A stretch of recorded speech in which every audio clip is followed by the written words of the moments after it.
Hi guys, मेरे YouTube channel में आपका हार्दिक स्वागत है। अगर आपने अभी तक चैनल को सब्सक्राइब ना किया हो तो देरी किस बात की, जल्दी से चैनल को सब्सक्राइब कर लीजिए। उसके बाद बेल आइकन पर प्रेस कीजिए और उसके बाद ऑल पर क्लिक कर दे ताकि आने वाले सभी नोटिफिकेशन आपको मिलते रहें। तो आज हम स्टार्ट करने वाले हैं बहुत ही ज़्यादा इंपॉर्टेंट चैप्टर, जिसका एग्जाम में जो क्वेश्चन पूछे जाते हैं लाइन टू लाइन, बिल्कुल एकदम NCERT से क्वेश्चन आते हैं और अच्छे क्वेश्चन आते हैं।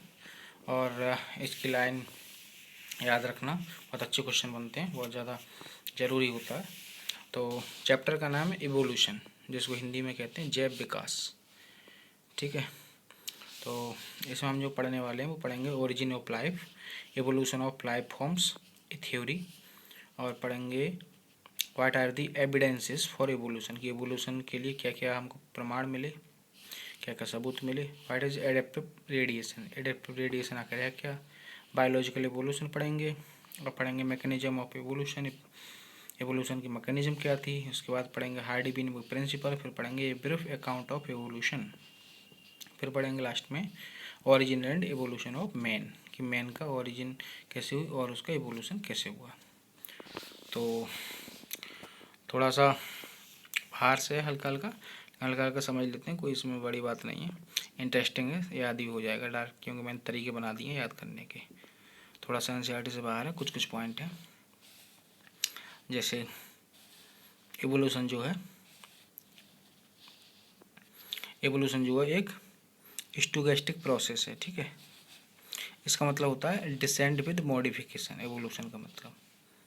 ठीक है, डिसेंट विद मॉडिफिकेशन मतलब DWM, डिसेंट विद मॉडिफिकेशन का पहला पहला लेटर उठा लिया, DWM से याद रख सकते हैं। कि कंसेप्ट के फादर, एवोल्यूशन के कंसेप्ट के फादर पूछा जाए तो कौन है, MP डोकलस, ऐसे ध्यान रख सकते हैं। F और E एक दूसरे के पास पास आ रहे हैं ना, तो एवोल्यूशन के फादर कौन है, MP डोकलस। और टर्म गिवन भाई, अगर एवोल्यूशन टर्म पूछा है किसने दिया तो हर्बर्ट स्पेंसर ने, तो टर्म जो है हर्बर्ट स्पेंसर ने दिया था। ठीक है, तो ये तो एवोल्यूशन से ही संबंधी हो गया। बाकी जो है अभी देखो चैप्टर थोड़ा स्टार्ट कर रहे हैं, बाकी पॉइंट देखते चलेंगे उसी हिसाब से।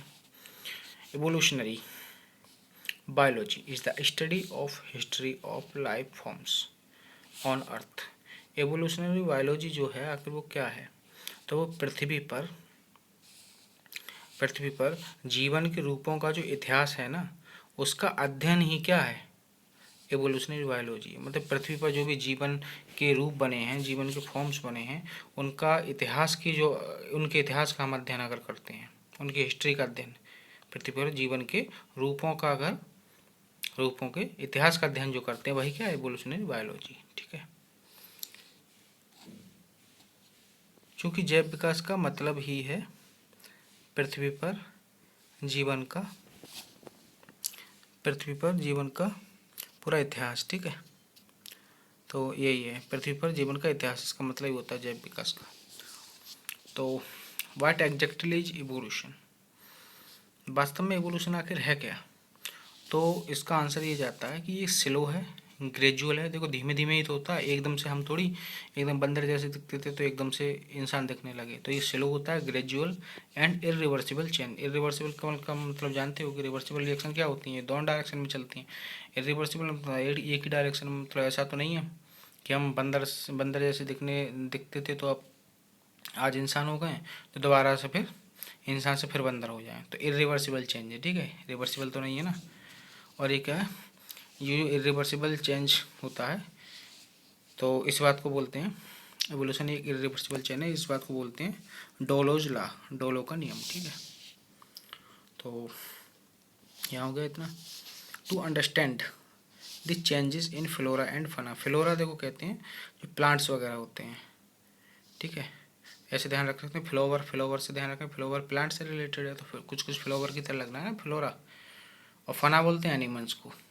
तो कह रहे हैं टू अंडरस्टैंड, समझने के लिए the change in flora and fauna, कि कैसे कैसे प्लांट्स में और जो है फना मतलब एनिमल्स में कैसे कैसे चेंज आए, उस बात को समझने के लिए that have occurred over millions of years on earth.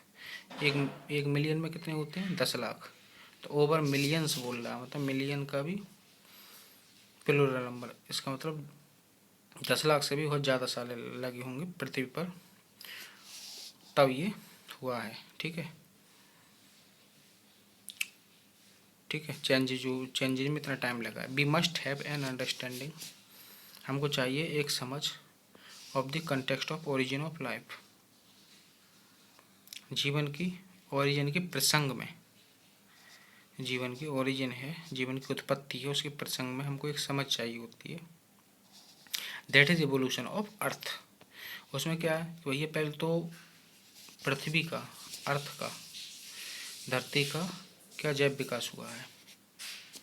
उसके बाद ऑफ स्टार्स, जो तारे वगैरह हैं उनका क्या होता हुआ है, ठीक है। स्टार्स का मतलब नॉर्मली जो हम रात में टिमटिमाते हुए देखते हैं ये स्टार्स नहीं होता है, ठीक है, बहुत सारे स्टार होते हैं और भी। And Indeed of the universe itself, और वास्तव में खुद ब्रह्मांड का भी, ठीक है। तो यही कहना चाह रहे हैं कि हमको ये समझना चाहिए, we have an understanding of the context of origin of life का मतलब है कि ओरिजिन ऑफ लाइफ, भैया ओरिजिन ऑफ लाइफ तभी तो होगी, इससे पहले कम से कम अर्थ बनी होगी, स्टार्स बने होंगे और ब्रह्मांड खुद बना होगा। तो ओरिजिन ऑफ लाइफ का केवल ये मतलब नहीं कि सीधे हम बन गए होंगे, ठीक है। व्हाट फॉलोज, ये पूछा जा सकता है ओरिजिन ऑफ लाइफ में, देखो तीनों का इसका आ गया, धरती का, तारों का और खुद ब्रह्मांड का। What follows is the longest of all the construed and conjecture story. ये कह रहे हैं बहुत सारी अटकलबाजियों वाली बहुत सी कहानियाँ हैं, देखो ये इसकी हिंदी सब लिखी हैं, अटकलबाजियों से भरी कल्पित कहानियों के क्रम देखने व सुनने में आते हैं। इस बात का हिंदी मतलब ये है, ठीक है। बहुत सारे हम देखते हैं कि भैया जीवन की उत्पत्ति ऐसे हुई, ऐसे बना, ऐसे बना, कुछ धार्मिक ग्रंथों में भी होता है कैसे बने थे, ठीक है, सब रिलीजन में अलग अलग तरीके से बताते हैं। तो this is the story of origin of life, ये क्या है, एक कहानी है जीवन की उत्पत्ति की, एंड एवोल्यूशन ऑफ लाइफ, और जीवन का जैव विकास की, और जीवन के रूपों का जैव विकास, लाइफ फॉर्म्स के क्या जैव विकास की, और बायोडाइवर्सिटी ऑन प्लैनेट अर्थ, और किसकी है, जो प्लैनेट क्या ग्रह, प्लैनेट का मतलब ग्रह, क्योंकि अर्थ जो है ग्रह ही तो है, ठीक है। तो प्लैनेट अर्थ पर जो है बायोडाइवर्सिटी, जैव विविधता, जो हम देखते हैं कि डिफरेंट डिफरेंट टाइप के प्लांट्स, एनिमल, डिफरेंट बायोडाइवर्सिटी, जैव विविधता पाई जाती है, वो सब उसकी कहानी है, ठीक है। In the context of evolution of earth, पृथ्वी के जैव विकास के प्रसंग में, and against the background of evolution, और एवोल्यूशन के बैकग्राउंड के विरुद्ध ऑफ यूनिवर्स इटसेल्फ, ठीक है। तो ये इतना तो है ही है। उसके बाद क्या है कि planet earth in the context of evolution of earth and against the background of the evolution of universe itself, मतलब ब्रह्मांड का खुद का जो जैव विकास हुआ है उसके भी बैकग्राउंड के अगेंस्ट, वो सब क्या है, उसकी सबकी कहानी है, ठीक है। तो अब देखने जा रहे हैं ओरिजिन ऑफ लाइफ, ठीक है। तो ये जो है ओरिजिन ऑफ लाइफ, ठीक है। तो ओरिजिन ऑफ लाइफ जो है देखते हैं, एक मिनट, ओरिजिन ऑफ लाइफ जो है, चलिए ठीक है, इसको ओरिजिन ऑफ लाइफ देखते हैं, ठीक है। ओरिजिन ऑफ लाइफ कह रहे हैं when we look at stars on a clear night sky, ये कह रहे हैं कि व्हेन वी लुक, जब हम देखते हैं at stars on a clear night, जब हम एकदम साफ सी बिल्कुल रात होती है तो हम स्टार्स की तरफ देखते रहते हैं, तो स्काई बी आर इन ए वे, तो हम एक तरीके से उस कंडीशन में होते हैं कि लुकिंग बैक इन टाइम, कि हम समय में पीछे देख रहे होते हैं, क्योंकि हम देख रहे होते हैं ये कैसे बने होंगे, अरे ये बड़ा आश्चर्यजनक है, इस तरीके से। इसका मतलब क्या, समय में हम पीछे देख रहे होते हैं। Stellar distance are measured in light years, जो स्टेलर डिस्टेंस वो किस में मापी जाती है, प्रकाश वर्षों में मापी जाती हैं, ठीक है। ये भी एक मापने का यंत्र है, ठीक है, डिस्टेंस मापने का, लाइट ईयर, प्रकाश वर्ष। ध्यान से ध्यान रखना, लगता है बस छोटी क्लासेस में पढ़ाई होगा, प्रकाश वर्ष, लाइट ईयर, लगता है ये कि ये टाइम का यूनिट है, लेकिन नहीं, ये किसका है, डिस्टेंस का, प्रकाश वर्ष। What we see today, what we see today, हम आज क्या देखते हैं, इज एन ऑब्जेक्ट, जो हम जो भी चीज़ें देखते हैं, whose emitted light started journey millions, तो हुज इमिटेड लाइट, जिन्होंने जो लाइट जिनसे निकली तो स्टार्टेड जर्नी, उसने अपनी यात्रा को शुरू किया millions of year back, millions of year backs पहले उसने अपनी यात्रा को शुरू किया, and from trillions of kilometre, और ट्रिलियंस ऑफ किलोमीटर से, मिलियन तो जानते ही हो, ट्रिलियन में समझ लो, ट्रिलियन बोलते हैं million of million, million of मतलब मिलियन का मतलब 10⁻⁶ का स्क्वायर करेंगे तो 10⁻12 आएगा, तो उसको बोलते हैं, ठीक है। ट्रिलियन का मतलब मिलियन ऑफ मिलियन। ये कह रहा है कि उसने जर्नी स्टार्ट कर दी मिलियन ऑफ ईयर्स पे बैक, और डिस्टेंस कितनी ट्रेवल की, ट्रिलियंस ऑफ किलोमीटर, ठीक। अभी एंड रीचिंग आवर आइस, और हमारी आंखों तक पहुंची, ये ध्यान रखना, मिलियंस ऑफ ट्रिलियंस क्या क्या हुआ था, ट्रिलियंस ऑफ किलोमीटर क्या हुआ था, मिलियंस ऑफ ईयर क्या हुआ था, ठीक है। अब and reaching our eyes now, और अब आकर हमारे आंखों तक पहुंची है, रीचिंग पहुंच रही है, ठीक है। However when we see object in our immediate surrounding, फिर भी देखो, जैसे व्हेन वी सी ऑब्जेक्ट, जब हम ऑब्जेक्ट को देखते हैं, चीज़ों को देखते हैं, इन आवर इमीडिएट सराउंडिंग में, हम अपने चारों तरफ के सराउंडिंग वातावरण में देखते हैं, बी सी देम, हम उनको देखते हैं इंस्टेंटली, हम एक क्षण की तो देखते हैं, and hence in the present time, और वही क्या होता है, प्रेजेंट टाइम की वर्तमान में देख रहे हैं, क्योंकि दरअसल को भी जो इंस्टेंट होता नहीं, वही वर्तमान होता है, उसके जस्ट पहले एकदम जो समय बीत जाता है वो क्या होता है, पास्ट होता है, उससे जस्ट आगे आने वाला क्या होता है, फ्यूचर होता है। दरअसल प्रेजेंट टाइम जो होता है केवल एक इंस्टेंट के लिए होता ही है, क्योंकि प्रेजेंट तो एक बॉर्डर है ना, समझाने के लिए उस प्रेजेंट टाइम है, रियल में प्रेजेंट टाइम कुछ होता ही नहीं है, जस्ट क्षण भर है, उससे जस्ट पीछे एकदम पास्ट हो गया। जैसे एक गाना नहीं है, ठीक है, किशोर कुमार का आने वाला पल जाने वाला है, तो वो इस बात को साफ साफ बताता है कि प्रेजेंट टाइम क्या होता है, एक तरीके इंस्टेंटली होता है, क्षणिक होता है, आप फील भी कर सकते हैं।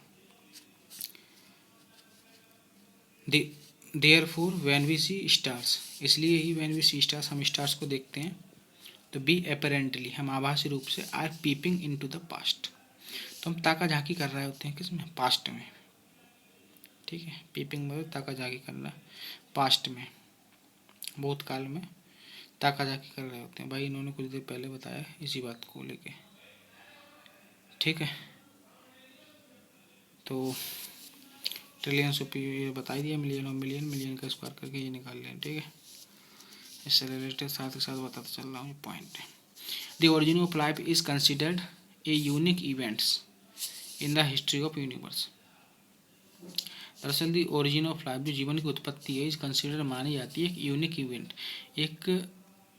इवेंट, एक अजीब घटना मानी जाती है, यूनिक मतलब एक अनोखी घटना मानी जाती है, in the history of universe, मतलब ब्रह्मांड की उत्पत्ति में भी जीवन की उत्पत्ति कैसे मानी जाती है, एक यूनिक इवेंट है, तो यूनिक इवेंट क्या है, origin of life. The universe is vast, और ब्रह्मांड क्या है, एक वास्ट है, बहुत बड़ा है।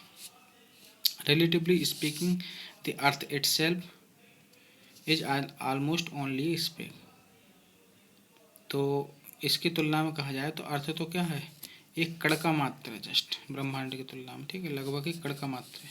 The universe is very old, universe क्या है, बहुत ही ज़्यादा पुराना, ऑलमोस्ट 20 बिलियन ईयर्स ओल्ड, तो ये पूछा जाता है, ध्यान रखना 20 बिलियन ईयर्स ओल्ड है, ठीक है। अब ये बिलियन आ गया, बिलियन का मतलब होता है 1 बिलियन, मतलब 1 अरब, मतलब 10⁻⁹। 1 मिलियन क्या बताया था, वो 10⁻⁶ था, मतलब 10 लाख था 1 मिलियन का मतलब, ठीक है। ये क्या बिलियन है, तो 1 बिलियन में हो गए 10⁹, मतलब 1 अरब बोलते हैं इसको, तो कितने पुराना है, 20 अरब, लगभग 20 अरब पुराना है, ठीक है। तो लगभग भी ध्यान रखना, वैसे ऐसे क्वेश्चन ज़्यादा पूछे नहीं जाते हैं, लेकिन आप तो अपने लिए कहते नहीं है कि गिदड़ के शिकार के लिए शेर का सामान लेके चलना चाहिए, क्या पता पेपर कितना कठिन बन जाए, किस क्या बन जाए। तो आप इसमें भी जैसे ऑप्शन में दे दे, एक में दे दे एग्जैक्ट 20 बिलियन ईयर्स ओल्ड, एक में दे दे ऑलमोस्ट 20 बिलियन ईयर ओल्ड, ठीक है, एक में बोल दे नन ऑफ दीज, इस तरीके से ऑप्शन बना दे, एक में बोल दे 10 बिलियन ईयर्स ओल्ड, तो आपको क्या जाएगा, ऑलमोस्ट भी आपको पता रहना चाहिए, ठीक है। ऐसे भी याद रख सकते हैं कि लगभग इसमें चीज़ें जो हैं ज़्यादातर ऑलमोस्ट ही हैं, या कुछ ध्यान रख सकते हैं कि ब्रह्मांड सबसे पहले उत्पत्ति हुई होगी, तो उसका एग्जैक्ट इतना पता नहीं लग पाया होगा, तो वो लगभग ही पता लगा होगा, ऐसे ध्यान रख सकते हैं। ठीक है, तो बाकी जो आगे देखते हैं, ह्यूज क्लस्टर ऑफ गैलेक्सीज, मतलब गैलेक्सी के बहुत सारे बड़े बड़े गुच्छे, कंप्राइज द यूनिवर्स। यूनिवर्स में आखिर है क्या, ब्रह्मांड में बहुत सारी गैलेक्सी हैं, और गैलेक्सी के गुच्छे हैं, मतलब बहुत सारी गैलेक्सी हैं। गैलेक्सी कंटेंस, ये देखो इंपॉर्टेंट है, गैलेक्सी कंटेंस, गैलेक्सी में क्या क्या होता है, इसका मैंने तरीका भी बना दिया, ट्रिक बना दी है कि गैलेक्सी में क्या क्या होता है। Galaxy contain stars and clouds of gas and dust. क्या क्या है गैलेक्सी में, स्टार्स हैं, गैस के बादल हैं, और धूल है। ये देखो मैंने कैसे तरीका बना रहा है। गैलेक्सी, गैलेक्सी में देखो सबसे पहले जी क्या बता रहा है कि इसमें गैस है, ठीक है। फिर एल क्या बता रहा है कि धूल, जब हम कहते हैं तो ला पे ज़्यादा एकदम से जोर दिया जा रहा है, तो धूल, जब इसको हिंदी में, हिंदी का इंग्लिश करके लिखेंगे धूल, ठीक है। तो स्टार्स हैं, गैस हैं, और धूल के बादल हैं, ठीक है, ठीक है। और ऐसे ध्यान रख सकते हैं। और रही बात क्या क्या का बचा, गैस हो गई, धूल हो गया, स्टार्स, तो ऐसे ध्यान रख सकते हैं। गैलेक्सी में जो एक्स में सा नहीं रहा, एंड एक्स में जो सा है वो एस बता रहा है, एस मतलब स्टार्स, एस और स्टार कर लेना, ठीक है। इसका और भी तरीके मैंने बना लिए, देखो आंधी में भी तो यही सब होते हैं, जब आंधी आती है तो मोटा मोटा कह सकते हैं, स्टार्स तो नहीं होते हैं लेकिन मोटा मोटा गैस होती है, धूल के बादल एकदम बन जाते हैं स्टार्स, तो मोटा मोटा। अब देखो गर्दिश में है सितारे, ठीक है, गर्दिश में है सितारे, तो ऐसे ध्यान रख सकते हैं। आंधी के हिसाब से गैस और धूल के बादल ध्यान रहेंगे, और गर्दिश में है सितारे, तो जो गर्द है उसमें आ रही है, उसमें सितारे अंडरस्टूड है, तो गर्दिश में है सितारे, इससे ध्यान रख सकते हैं ये। और इसको ऐसे ध्यान रख सकते हैं, गर्दिश में है सितारे एंड यही पूरा वाक्य मिलकर बनाता है गैलेक्सी हमारे। तो एक तरीके से ये तो शायरी की तरह लाइन हो गई कि गर्दिश में है सितारे एंड यही पूरा वाक्य मिलकर बनाता है गैलेक्सी हमारे, ठीक है। इस तरीके से ये याद रहेगा, कभी भूलते नहीं हैं, ऐसे रिवाज करने की कोई ज़रूरत ही नहीं है। सामने एक डायरेक्ट आप नहीं बता पाओगे ना, जैसे पूछा जाए कि अच्छा गैलेक्सी किस किस से मिल के बनी होती है, तो एकदम से नहीं भी बता पाओ, लेकिन हमारा एग्जाम जो है वो तो ऑब्जेक्टिव है ना, सामने ऑप्शन लिखे होते हैं, तब तो 100% आपको चिल्ड माइंड से सोचेंगे, 100% आप सही करेंगे आंसर, उसमें ऑप्शन तो सामने लिखे होंगे ना। Considering this size of universe, अभी कह रहे हैं कि ब्रह्मांड के साइज को कंसिडर करते हुए earth is indeed a speck, दोबारा भी यही बात ये बोलना चाह रहा है कि वास्तव में ही क्या है, एक कड़का मात्री है भैया। The big bang theory attempts to explain to us the origin of universe, ब्रह्मांड की उत्पत्ति के लिए कौन सी थ्योरी आई थी, एनसीईआरटी कहती है बिग बैंग थ्योरी। कौन सी थ्योरी, बिग बैंग थ्योरी ने ये कोशिश की है कि भैया कैसे ब्रह्मांड की उत्पत्ति है उसको सबको एक्सप्लेन करने की। इट टॉक्स, ये बात करती है, it talks of a single huge explosion, ये करती है कि बहुत बड़ा सा एक विस्फोट हुआ था, अनइमेजिनेबल, जिसकी हम जो कल्पना नहीं कर सकते, इन फिजिकल टर्म में कल्पना नहीं कर सकते, इतना बड़ा विस्फोट हुआ था। The universe expanded and hence, ब्रह्मांड एकदम एक्सपेंड किया एंड हैंस, इसलिए ही ये टेम्परेचर कम डाउन, ठीक है, एक्सपेंड हुआ टेम्परेचर, इसी थर्मोडाइनमिक्स में हम फिजिक्स केमिस्ट्री में पढ़ेंगे, ठीक है। एक्सपेंड होता है तो टेम्परेचर कम डाउन होता ही है, ठीक है, एडियाबेटिक प्रोसेस वगैरह में, तो इस तरीके से टेम्परेचर कम हुआ, ठीक है। यहाँ पे एक एग्जांपल मैं बता सकता हूँ उसको, ऐसे ही आपको, जैसे आप साइकिल की ट्यूब में हवा भरते जाते हैं, बहुत ज़्यादा हवा हो जाती है तो वो एक्सपेंड एकदम करता रहता है, तो एकदम वो फट जाता है, तो टेम्परेचर उसको आप छू के देखना तो वो ठंडा दिखाई देता है, ठंडा हो जाता है, ठीक है। Hydrogen and helium, hydrogen helium formed sometimes लेते हैं, हाइड्रोजन हीलियम कब बने, फॉर्म समटाइम लेते हैं, कुछ समय बाद बने, ऐसे ध्यान रखना। पीरियोडिक टेबल में तो ध्यान रहता ही है ना, सबसे पहले एटॉमिक नंबर 1 होता है हाइड्रोजन का, हीलियम का होता है एटॉमिक नंबर 2, तो पहले दो एलिमेंट यही हैं, तो ऐसे ध्यान रखना कि जो सबसे पहले वाले दो है ना वो कुछ देर बाद बने, कुछ समय बाद बने, समटाइम लेटर, कुछ समय बाद बने, है ही, ऐसे ध्यान रख, है ही, कैसे भी ध्यान रख सकते हैं।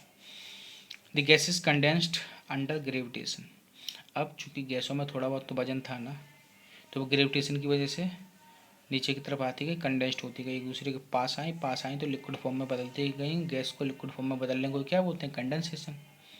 तो वो लिक्विड फॉर्म में बदली ग्रेविटेशन की वजह से, ठीक है। एंड फॉर्म और बनाए द गैलेक्सीज, और गैलेक्सीज को बनाया of the present day universe. आज का जो ब्रह्मांड की जो गैलेक्सी है वो ऐसे ही बनी, ठीक है, गैसेस के कंडेंस्ड होने से। In the solar system of the Milky Way galaxy. अब मिल्की वे गैलेक्सी के सोलर सिस्टम में earth was suppose to have been formed. हमारा जो गैलेक्सी वो क्या है, उसका नाम क्या है? Milky Way. तो earth was suppose to have been formed about 4.5 billion years back. अब देखो अर्थ का आ गया, अर्थ का पूछा जाए तो क्या, ये भी देखो लगभग ही, लगभग 4.5 बिलियन ईयर्स बैक, ठीक। There was no atmosphere on early earth. जब शुरुआती जीवन था तो भैया वहाँ कोई भी एटमॉस्फेयर नहीं था, कोई भी वातावरण नहीं था, एटमॉस्फेयर, कोई भी एटमॉस्फेयर नहीं था, ठीक है। Water vapour, methane, carbon dioxide and ammonia release from molten mass covered the surface. और जो पिघला हुआ एकदम मास था उससे ये सब गैसें निकली, ठीक है। वाटर वेपर निकली, मीथेन निकली, कार्बन डाइऑक्साइड और अमोनिया, 4 गैसें निकली। और किससे निकली? जो कि अर्थ के मतलब सरफेस को ढके हुए था उस मोल्टन मास से निकली। अब क्या क्या चीज़ निकली वो कैसे ध्यान रहेगा, देखो इसको भी मैंने तरीका बना दिया है। देखो पिघले हुए मास से क्या क्या निकला, मीथेन, कार्बन डाइऑक्साइड, ऐसे भी ध्यान रख सकते हैं, CH4CO2, कार्बन के 2 हो गए, CH4CO2, ठीक है। फिर वाटर एंड अमोनिया, या तो ऐसे ध्यान रख लो, या मैंने उसको और भी तरीके बना दिए हैं, जो ये आगे की चीज़ को भी याद रखने के तरीके हैं। फिलहाल ये आप ऐसे ध्यान रखना, ठीक है। मीथेन, CO2, वाटर और अमोनिया, ठीक है। और इसके जो हैं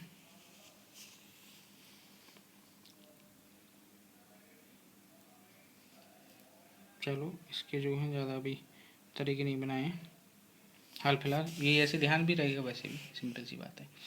कार्बन के 2 ले लेना, CH4CO2, ठीक है।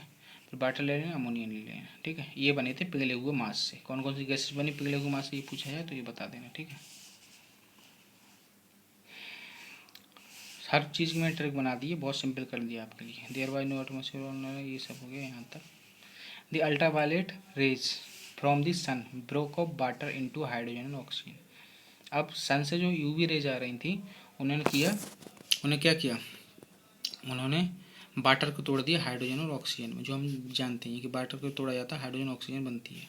And the light hydrogen escaped. अब सिंपल सी बात है, ऑक्सीजन और हाइड्रोजन में कौन लाइट है? हाइड्रोजन है। उसका ये जो है मोलिकुलर वेट कम आएगा, 1/2 हो जाएगा। और ऑक्सीजन का कितना आएगा? 16 आएगा। तो ये हल्की थी, ये एस्केप कर गई। तो देखो ऐसे करके रिएक्शन कर रही होगी, 2H2O। अल्ट्रावायलेट रेज की प्रेजेंस में क्या हुआ, 2H2 + O2। ये जो हाइड्रोजन बनी ये एस्केप कर गई, ठीक है। 2 भी ले लो तब भी हल्की रहेगी, 2 मॉलिक्यूल ले लो तब भी, ठीक है। और फ्रैक्शन में ना आए इसलिए मैंने 2 मॉलिक्यूल ऑफ वाटर लेके दिखा दिया, क्योंकि रियल में तो ऐसे ही होती है रिएक्शन, फ्रैक्शन में थोड़ी कोई बनता होगा आधा अधूरा, ठीक। तो यहाँ तक ही हो गया हाइड्रोजन ऑक्सीजन बिलिटी। And the lighter hydrogen escape करेगी, ऑक्सीजन कंबाइंड विद अमोनिया। अब जो ऑक्सीजन रह गई तो हाइड्रोजन तो एस्केप कर गई, oxygen combined with ammonia. Oxygen ने किस किस के साथ कंबाइन किया? अमोनिया के साथ एंड मीथेन के साथ, to form water, carbon dioxide and others. मतलब ऑक्सीजन ने कंबाइन किया अमोनिया और मीथेन के साथ, बनाया क्या क्या है? वाटर, CO2 और अदर्स। तो देखो इसको, देखो याद कैसे रख सकते हैं, देखो मैंने रिएक्शन बना दी है याद रखने के लिए। देखो मीथेन, वो ऑक्सीजन, सॉरी मीथेन नहीं, मतलब ऑक्सीजन ने रिएक्शन की मीथेन से और अमोनिया से, ठीक है। तो उसने क्या बनाया? CO2, H2O and others. देखो इसको याद कैसे रखेंगे, ऐसे ध्यान रख सकते हैं कि left hand side combustion reaction केवल हाइड्रोकार्बन दैट इज मेथेन की ना होकर अम्मा मैं कहता हूँ अमोनिया को, कई जगह ट्रिक भी बनाई मैंने, अमोनिया को अम्मा कहकर अम्मा को भी जलाया जा रहा है। एंड राइट हैंड साइड में CO2 एंड वाटर के अलावा और भी चीज़ें, मतलब और भी चीज़ें निकल रही हैं। कहने का मतलब क्या है, मतलब मेरा ये है कि जैसे कंबस्शन रिएक्शन होती है हाइड्रोकार्बन की, उसमें क्या होता है, एक कोई हाइड्रोकार्बन होगा और ऑक्सीजन की एक्सेस में होती है कंबस्शन रिएक्शन, बनता क्या है CO2 और वाटर, बस इतना होता है। अब यहाँ क्या क्या चीज़ उससे कोरिलेट कर दूँ कंबस्शन रिएक्शन से, तो यहाँ देखो एक हाइड्रोकार्बन मीथेन हो गया, ऑक्सीजन की प्रेजेंस होती है, ऑक्सीजन की प्रेजेंस हो गई और बनता है कार्बन डाइऑक्साइड और वाटर, कार्बन डाइऑक्साइड और वाटर बन गया। एक्स्ट्रा चीज़ें क्या है, इधर अम्मा है, अब अम्मा एक्स्ट्रा आ गई तो इधर अदर्स कुछ चीज़ें उसी वजह से बन जाएंगी, बात खत्म, कुछ रटने की जरूरत ही नहीं है। कंबस्शन रिएक्शन ध्यान रखना, अम्मा आ गई तो अदर्स बन गए, बात खत्म। बाकी बस सब कंबस्शन रिएक्शन पहले लिखना कि मीथेन की कंबस्शन रिएक्शन है भैया, मीथेन ऑक्सीजन से और कार्बन डाइऑक्साइड वाटर बन रहा है, बात खत्म। अम्मा एक्स्ट्रा आ गई रिएक्टेंट साइड में तो प्रोडक्ट साइड में अदर्स चीज़ें भी बन जाएंगी, बात खत्म। क्यों, अम्मा अपनी कुछ कहानी बताएंगी फालतू की तो अदर्स चीज़ें बनेंगी। ठीक, याद करने का ये तरीका हो गया बिंदास, आपको कभी भूलोगे नहीं, आप बच्चों को भी अपने बताते रहोगे, ठीक है, कभी नहीं भूलोगे, क्योंकि मैंने अपना इतना एक्सपीरियंस है, ये मेहनत से तरीके बनाए हैं, इसलिए कहता हूँ वीडियो को शेयर करें ज़्यादा से ज़्यादा, और आपको बहुत ज़्यादा बेनिफिट्स होने वाले हैं इससे। अब देखो यहाँ तक ये हो गया, ठीक है, oxygen and the ozone layer was formed, ozone की भी लेयर बनी भैया, as it cooled the water vapour fell as rain. ठीक है, ओजोन लेयर बनी एज इट कूल्ड, और जैसे जैसे ठंडी हुई क्या वाटर पेपर, तो वो फेल एज रेन। ठीक है, फाल की सेकंड फॉर्म है ना फेल, तो वो बरसात के रूप में गिरी। ठीक है, जैसे जैसे वाटर, यही तो होता है, वाटर पेपर जब ठंडी होती है तो वो क्या होती है, बरसात के रूप में गिर जाती है। To fill all the depressions, ऐसे पहले हुआ था, to fill all the depression and form ocean. अब जब यूनिवर्स के कंपेयर में अर्थ को बिल्कुल स्पेक मान लिया, मतलब कड़का मान लिया छोटी सी, तो उस पर जो गड्ढे होंगे वो एक तरीके से छोटी छोटी डिप्रेशन खांचे के रूप में माने जाएंगे ना, तो ये तो यही कहेंगे कि उन डिप्रेशन उन खांचों को भर दिया। हाँ, दरअसल वो खांचे थोड़ी थे, जब अर्थ ही इतनी बड़ी है साइज में, तो वो खांचे क्या थे, जब खांचों में पानी भर गया तो वो दरअसल समुद्र बने। और समुद्र नहीं कह सकते, सी मीन्स होता है समुद्र या सागर, ओशियंस मीन्स होता है महासागर, मतलब बहुत बहुत बड़े समुद्री महासागर बने। ठीक है, oceans. Life appeared 500 million years after the formation of the अर्थ। अब जीवन कब बना, जब अर्थ बन गई उससे 500 मिलियन ईयर्स आफ्टर। तो ठीक है, तो जीवन कब बना, अब पूछा जाए जीवन कब बना, तो लाइफ कब बना, 500 million years after the formation of the earth. That is कह सकते हैं कि almost 4 billion years back. Simple सी बात है भैया, 4.5 बिलियन ईयर्स एगो लगभग बनी अर्थ, और इसके 500 मिलियन ईयर्स आफ्टर बन गई क्या, लाइफ बन गई। तो हम यही तो बोलेंगे कि लगभग 4 बिलियन ईयर्स बैक क्या बनी थी, जीवन बना था, ऐसे भी बोल सकते हैं। ठीक है, क्योंकि 1 बिलियन में 1000 मिलियन होते हैं, क्योंकि 1 बिलियन में होते हैं 10⁹ और मिलियन में होते हैं 10⁶, तो 1000 का ही तो डिफरेंस है, तो 0.5। तो ऐसे कह सकते हैं कि 1 बिलियन का मतलब 1000 मिलियन, तो आधा बिलियन का क्या मतलब होता है, 500 बिलियन, तो वही तो लिखा है। ठीक है, did life come from outer space. अब बात आती है कि डिफरेंट थ्योरी थी कि भैया जीवन की उत्पत्ति ऐसे हुई ऐसे हुई ऐसे हुई, हमें तमाम पर जाना ही नहीं, जो NCERT में लिखा है बस भाई हमारे लिए पत्थर की लकीर है, भाई हमारे काम आने वाली है, भाई नीट में माना जाएगा, भाई प्रायोरिटी जाएगी, बात खत्म। Did life come from outer space, क्या जीवन जो है कोई आउटर स्पेस से कोई चीज़ आई थी उससे बना है। Some scientist believe that it came from outside. कुछ साइंटिस्ट साहब ऐसा मानते हैं, कुछ वैज्ञानिक ऐसा मानते हैं कि इट केम फ्रॉम आउटसाइड, कि हाँ जीवन की उत्पत्ति कोई आउटसाइड से, बाहर से कोई चीज़ आई उसी से बना होगा। अर्ली ग्रीक थिंकर्स, जो प्रारंभिक जो यूनान के जो विचारक थे, वो क्या मानते हैं, थॉट कि units of life called spores. उन्होंने कहा कि सब जीवन की इकाई जो है ना वो स्पोर्स हैं। स्पोर्ट्स, देखो प्लूरल नंबर लिखा है, ध्यान रखना है, सिंगुलर नहीं, स्पोर्ट्स हैं, ये माना उन्होंने। पूछा जाता है किसने क्या माना, तो उन्होंने कहा ये स्पोर जो है ना बट ट्रांसफर्ड हुए होंगे टू डिफरेंट प्लैनेट्स इंक्लूडिंग अर्थ। तो ये स्पोर जो है ना जैसे हम नॉर्मली स्पोर प्लांट में पढ़ते हैं, ये उसी हिसाब से उन्होंने माना कि डिफरेंट प्लानट पर ट्रांसपोर्ट ऐसे उड़ उड़ कर आते रहे होंगे और उसमें अर्थ पर भी आए होंगे इसी तरीके से। तो पेनिस्पर्मिया इज स्टिल, और उसी से जीवन बना होगा, यानी कहने का मतलब ये। अब panspermia is still a favourite idea for some astronomer. तो कुछ एस्ट्रोनॉमर के लिए पेनिस्पर्मिया जो है ना, वो इज स्टिल, वो अब भी क्या एक फेवरेट आइडिया है। फॉर ए लॉन्ग टाइम, बहुत लंबे समय तक। इट वाज आल्सो बिलीव्ड, ये भी विश्वास किया जाता रहा कि दैट की life came out of decaying and rotting matter like straw mud etc. बहुत दिनों तक ये भी विश्वास किया जाता था कि साहब जीवन किससे बना, पता है? सड़ रहे, गल रहे, स्ट्रा से, कीचड़ से, इस सब से बना है। तो this was the theory of spontaneous generation. ये क्या थी? एक स्पॉन्टेनियस जनरेशन की थ्योरी के साइंटिस्ट स्पॉन्टेनियस जनरेशन बताते हैं, ओरिजिन ऑफ लाइफ को कुछ बताते हैं नॉन स्पॉन्टेनियस। तो स्पॉन्टेनियस का मतलब होता है नॉन लिविंग चीज़ों से जीवन की उत्पत्ति, ठीक है। तो स्पॉन्टेनियस मतलब कि स्वतः ही हो गई, खुद ही हो गई, नॉन लिविंग चीज़ों से हो गई। तो Louis Pasteur by careful experimentation.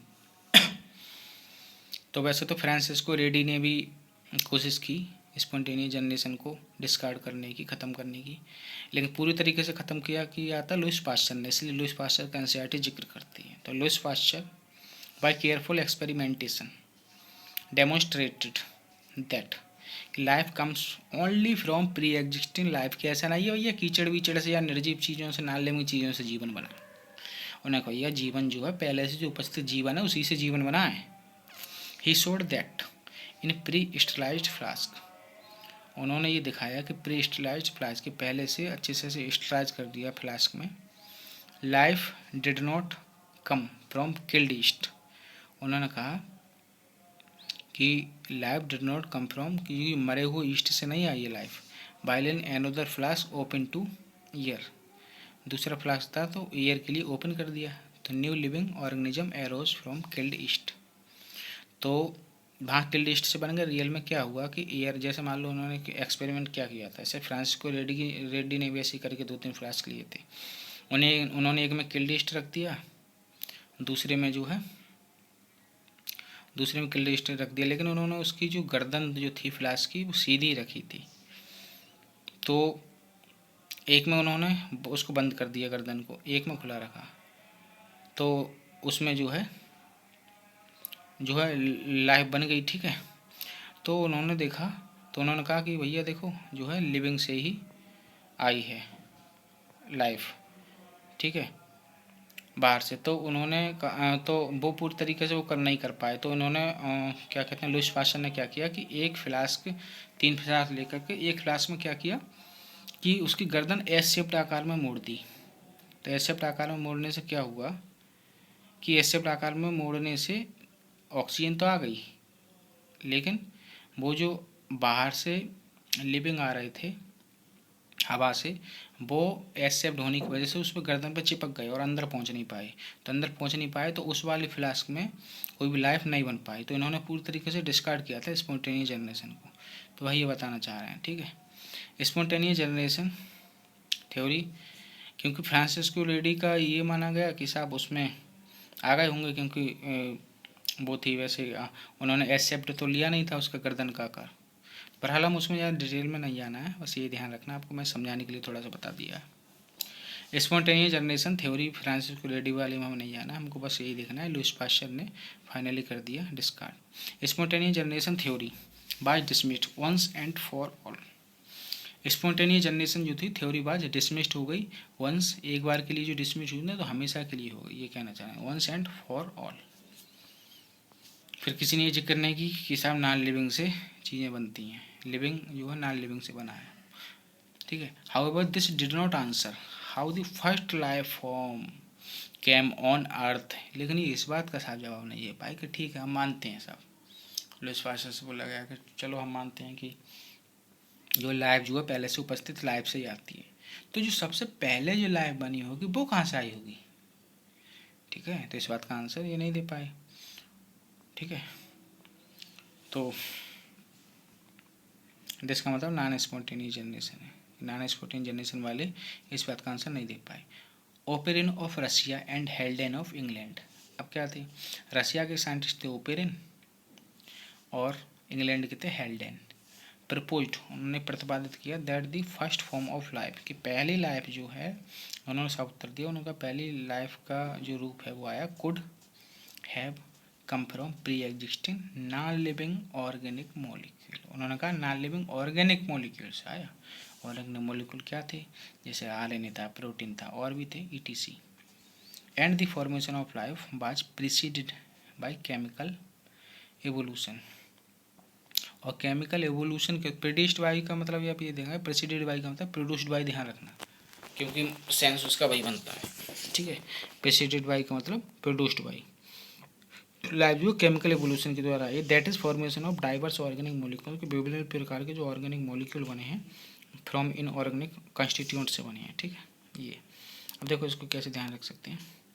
Hero, ध्यान रखना इसका, हीरो, हीरो में क्या होता है, HERO होता है ना हीरो की स्पेलिंग, तो HE। तो हेल्डन कहाँ से थे, इंग्लैंड से थे। और रो मतलब RO, रशिया से कौन थे, ओपेरिन। तो ध्यान रहता है। तो हीरो ने इस बात को बताया था कि साहब पहली लाइफ कहाँ से आई, इस बात का उत्तर दिया इन्होंने, ठीक है। यहाँ तक ये बता दिए थे। द कंडीशन ऑन अर्थ, अर्थ पर जो कंडीशन थी ना, पर कैसी थी, हाई टेम्परेचर, बहुत ज़्यादा टेम्परेचर था, वॉल्केनिक स्टॉर्म्स, एकदम ज्वालामुखी वाले तूफान आते रहते थे, रिड्यूसिंग एटमॉस्फेयर था, क्योंकि ऑक्सीजन तो थी नहीं ना पहले, रिड्यूसिंग एटमॉस्फेयर था, कंटेनिंग मीथेन था, अमोनिया थी, और भी चीज़ें थी। देखो दैट H2 वगैरह भी तो थी। तो जब रिड्यूस करने वाली चीज़ें ऑलरेडी थी तो रिड्यूसिंग एनवायरनमेंट ही तो रहा होगा, सिंपल सी बात है। ऑक्सीजन नहीं थी, ठीक, शुरुआत में। इन 1953, 1953 में क्या हुआ, S L Miller an American scientist, एक अमेरिकन साइंटिस्ट थे, created similar condition in a laboratory scale. उन्होंने साहब कहा कि प्रयोगशाला में ही उन्होंने बिल्कुल जैसे जैसी कंडीशन पहले बताई जाती थी कि सब मीथेन थी, अमोनिया थी, रिड्यूसिंग एटमॉस्फेयर था, हाई टेम्परेचर था, इस तरीके से उन्होंने एक ऐसा अरेंजमेंट बनाया, एक सिस्टम बनाया कि लेबोरेटरी में ही वैसी सब कंडीशन क्रिएट कर दी जाए जैसे कि ब्रह्मांड की उत्पत्ति के समय थी। तो ये बताना चाह रहे थे कि देखना चाह रहे थे कि तो क्या बनेगा सबसे पहले, फिगर 7 बनाकर हम देखेंगे कैसे उन्होंने फिगर का अरेंजमेंट किया है पूरा, मतलब पूरा क्या सिस्टम बनाया था। हे क्रिएटेड इलेक्ट्रिक डिस्चार्ज, अब हाई टेम्परेचर की बात थी तो उन्होंने इलेक्ट्रिक डिस्चार्ज क्रिएट कर दिया इन एक क्लोज्ड फ्लास्क, एक बंद फ्लास्क में कंटेनर, उसमें उन्होंने जो चीज़ें बताई जा रही थी वही सब भर ली, मीथेन भर लिया, हाइड्रोजन भर लिया और अमोनिया भर लिया, ठीक है। इसका रेशो पूछा जाता है अक्सर कि मीथेन, हाइड्रोजन, अमोनिया का किस रेशो में लिए थे उन्होंने। तो देखो इसको चाहे वो किधर भी करके देते हैं, सीक्वेंस को गड़बड़ क्यों ना कर दें, तब भी आप बता ले जाओ, उसका तरीका बता दे रहा हूँ मैं, ठीक है। तो तरीका क्या है, ऑड के साथ ऑड एंड इवन के साथ इवन। ये क्या है, इसका मतलब ये देखो मीथेन में CH4, ये जो नीचे सबस्क्रिप्ट में लिखा है, तो CH4 में 4 क्या है, इवन नंबर है, H2 में 2 क्या है, इवन नंबर है, NH3 में 3 क्या है, ऑड नंबर है। तो रेशो जो है, तो इसे अब इन्हीं का देखना चाहें, जैसे ये जो लिखा हुआ है मीथेन, हाइड्रोजन और अमोनिया, ये सीक्वेंस, तो इसका क्या हो जाएगा, तो ये ध्यान रखना रेशो में बस 2 ही नंबर आए हैं, 1 और 2। तो 1 क्या है, एक ऑड नंबर है, और 2 क्या है, एक इवन नंबर है। तो मीथेन और हाइड्रोजन के आगे 2 रेशो लेना, अमोनिया के आगे 1 रेशो ले रहे हैं। तो फिलहाल यहाँ क्या बोलेंगे, 2:1 अमोनिया को सबसे पहले लिखते थे, मीथेन लिखते, फिर हाइड्रोजन, तो कहते 1:2:2, कुछ भी ले ले, बहरहाल आप बता सकते हो, ठीक है। तो ये जो है इस तरीके से इतना हो गया। एंड वाटर पेपर, वो क्या था, चौथी चीज़ थी, वाटर पेपर लिया था at 800 degree centigrade, 800 degree centigrade पे लिया था, ठीक है, क्योंकि हाई टेम्परेचर लेना था ना। He observe formation of amino acid, उन्होंने देखा कि अमीनो एसिड बन रही हैं इन सिमिलर एक्सपेरिमेंट, उसी प्रकार के सिमिलर एक्सपेरिमेंट में अदर्स ऑब्जर्व, सिमिलर एक्सपेरिमेंट में अदर्स ने क्या क्या देखा, इन्होंने क्या देखा था, मेन चीज़ है, इन्होंने अमीनो एसिड का बनना देखा था। अदर्स ने क्या क्या देखा, अदर्स ने देखा फॉर्मेशन शुगर की वजह शुगर भी बनती हैं, नाइट्रोजन बेसिस भी बनते हैं, पिगमेंट भी बनते हैं, एंड फैट्स भी बनते हैं, ठीक है। इसको भी मैंने याद करने का तरीका बना दिया है कि अमीनो एसिड के अलावा क्या क्या चीज़ बनी थी अदर के द्वारा देखने पर, तो उसको देखो इसे ध्यान रखकर, नींद खुलने से सपना फट गया। जैसे अगर नींद खुल जाती है ना, तो जो हम सपना देख रहे होते हैं वो जो है ख़त्म हो जाता है। बहुत ही रेयर केस होते हैं कि वो सपना दोबारा आए, अगर हम कम आधी नींद की कंडीशन में होते हैं, और तो ही दोबारा आ सकता है, वरना बहुत कम चांस होते हैं उसमें भी। तो ऐसे तरीका मैंने वहाँ से बना लिया, नींद खुलने से सपना फट गया। अब सपना से क्या, सपना में सा से कर लिया शुगर, ठीक है, पा से कर लिया पिगमेंट, ना से कर लिया नाइट्रोजन बेसिस, और फट गया मतलब फैट।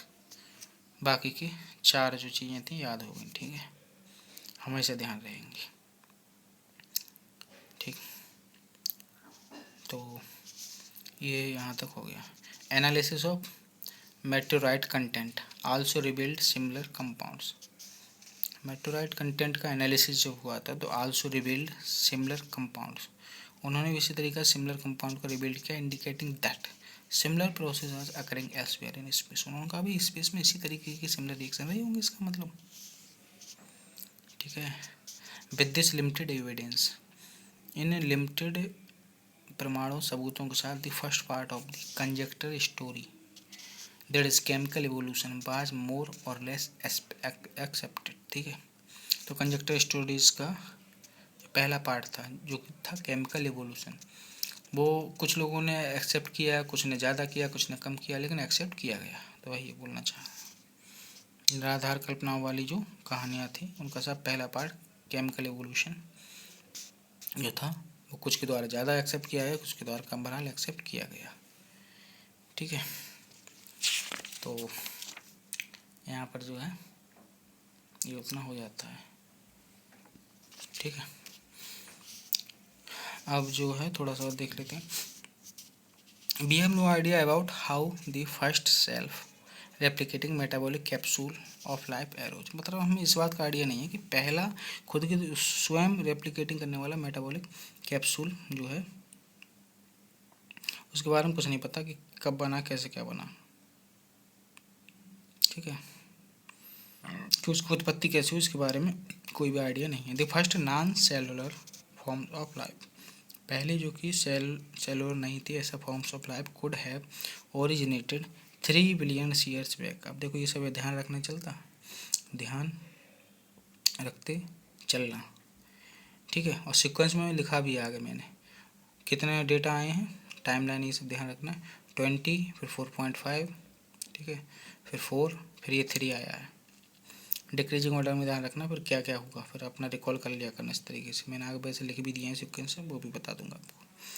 फिर नॉन सेलुलर फॉर्म्स कब आए थे, 3 बिलियन ईयर्स बैक, ठीक है। They would have been giant molecule, ये क्या थे, बहुत बहुत बड़े बड़े मोलिक्यूल थे, RNA, प्रोटीन, और क्या थे, पॉलीसेकेराइड थे, ETC, ठीक है। अब देखो दैट इज मेन 3 मैक्रोमोलिक्यूल जो हैं वे ज़्यादातर हैं, बस न्यूक्लिक एसिड में केवल RNA था, बाकी सब तो ETC में घुसेड़ दिए गए, बाकी सब ETC में घुसेड़ दिए गए, मोटा मोटा इस तरीके से याद रख सकते हैं, ठीक है। RNA प्रोटीन हो गया और पॉलीसेकेराइड हो गया। जैसे कार्बोहाइड्रेट के पॉलीसेकेराइड को मैक्रोमोलिक्यूल बनाया गया तो पॉलीसेकेराइड ले लिया गया था, बायोमोलिक्यूल चैप्टर में हम पढ़ते हैं। प्रोटीन तो था ही मैक्रोमोलिक्यूल, वो ले लिया। न्यूक्लिक एसिड में केवल RNA ले लिया, बाकी सब ETC में करती है। तो दीज कैप्सूल्स जो थे ना, रिप्रोड्यूस किया था देयर मॉलिक्यूल को, अपने मॉलिक्यूल का। परहैप्स ये मान के चलते हैं कि इन कैप्सूल ने जो अपने मॉलिक्यूल को रिप्रोड्यूस किया था। The first cellular forms of life did not possibly originate till about 2000 million years ago. देखो 2000 मिलियन ईयर्स एगो को हम क्या बोल सकते हैं, 2 बिलियन ईयर्स एगो भी तो बोल सकते हैं ना, ठीक है, क्योंकि 1 बिलियन इक्वल टू क्या होता है, 1000 मिलियन, ठीक। तो ऐसे भी ध्यान रख सकते हैं। ये कह रहे हैं कि साहब 2000 मिलियन ईयर्स एगो तक कोई भी साहब सेलुलर फॉर्म्स ऑफ लाइफ नहीं आई थी, तक नहीं आई थी ना, इसका मतलब इसके बाद आई, मतलब 2 बिलियन ईयर्स एगो के बाद आई, यहाँ के अकॉर्डिंग ये है, ठीक है। This were probably single celled, ये क्या थी, लगभग ये मान के चलते हैं कि सिंगल सेल्ड रहे होंगे। All life forms were in the water environment only, और जितनी जितनी सब जीवन के रूप बने वो कहाँ बने, पानी में बने, हम जानते भी हैं। This version of biogenesis, biogenesis का ये version that is the first form of life, जीवन का पहला रूप arrive slowly through evolutionary forces from non living molecule, कि नॉन लिविंग मॉलिक्यूल से एवोल्यूशनरी फोर्सेस जो लगे हैं उससे जो है जीवन का पहला रूप बना। इज एक्सेप्टेड बाय मेजोरिटी, वो ज़्यादातर लोगों के द्वारा सा माना गया। हाउ एवर वंस फॉर्म्ड, तो how the first seller forms of life could have evolve into the complex biodiversity, ये कह रहा है फर्स्ट सेल तो चलो बन गई, फिर उससे जो कॉम्प्लेक्स बायोडाइवर्सिटी वो कैसे क्या बनी। तो of today is the fascinating story, वो एक फैसिनेटिंग स्टोरी है that will be discuss below, अब वो नीचे जो है हम डिस्कस करेंगे। तो देखो ये एक्सपेरिमेंट था उनका जो वो पिछले बता रहा था एसल मिलर का, figure 7.1 diagrammatic representation of Miller's experiment, इसको साइमुलेशन एक्सपेरिमेंट भी बोलते हैं, ठीक है, साइमुलेशन एक्सपेरिमेंट। इसमें देखो इन्होंने क्या लिया है, टू वैक्यूम पंप करने के लिए इस तरीके से लगाए, 800 डिग्री सेंटीग्रेड टेम्परेचर पर बॉइलिंग वाटर किया, ठीक है। इसमें इलेक्ट्रोड लगाए, टंगस्टन की थी इलेक्ट्रोड, ये ध्यान रखना। मीथेन अमोनिया हाइड्रोजन और वाटर वेपर लिया, ठीक है, ये वाटर वेपर फॉर्म में ध्यान रखना, क्योंकि वाटर भी तो गैस वाला था ना, that is water vapour form में था ना, वेपर फेज वाला। स्पैक डिस्चार्ज हो रहा है, देखो ये वाटर आउट हो रहा है, कंडेंसर लगा दिया, वाटर इन हो रहा है, ध्यान से याद रखना, वाटर आउट ऊपर वाले से हो रहा है, वाटर इन यहाँ से, इसलिए करते हैं कि हम कंडेंसर हम अगर यहाँ से हम वाटर इन करेंगे तो सबसे यहाँ से डायरेक्ट निकल जाएगा, कंडेंसर में ऐसे ही लगाते हैं, ठीक है। तो ये कंडेंसर हो गया, वाटर ड्रॉपलेट यहाँ गई, और वाटर कंटेनिंग ऑर्गेनिक कंपाउंड, तो यहाँ ऑर्गेनिक कंपाउंड मिले थे, ठीक है, जैसे अमीनो एसिड वगैरह मिली थी इनके केस में, और बाकी के केस में सपना फट गया, सब पता ही है क्या क्या बना था, शुगर बना था, पिगमेंट बने थे, न्यूक्लिक एसिड बने थे, और न्यूक्लिक एसिड नहीं, नाइट्रोजन बेसिस नासे, और क्या था, फट मतलब फैट, देखो ये तो सब चीज़ें थी, ठीक है, शुगर नाइट्रोजन बेसिस पिगमेंट और फैट्स, तो भी अलग में बने थे, लेकिन हम इनके एक्सपेरिमेंट की बात कर रहे हैं, इनका ये सेटअप है, तो इनके सेटअप में ये ऑर्गेनिक कंपाउंड क्या रहा होगा, अमीनो एसिड रहा होगा, ठीक है। तो बाकी का जो अगली वीडियो में देखते हैं, ठीक है, कुछ इससे रिलेटेड इधर उधर थोड़े बहुत पॉइंट है वो भी देख लेंगे, वैसे इससे रिलेटेड तो कम ही है, ज़्यादातर मैंने सब कवर कर दिया इससे रिलेटेड। तो बाकी वीडियो देखने के लिए बहुत बहुत धन्यवाद। वीडियो अच्छी लगी तो लाइक करें, कमेंट करें, शेयर करें ज़्यादा से ज़्यादा फ्रेंड के साथ, ताकि सभी को इस वीडियो को फ़ायदा मिल सके। बने रहिए।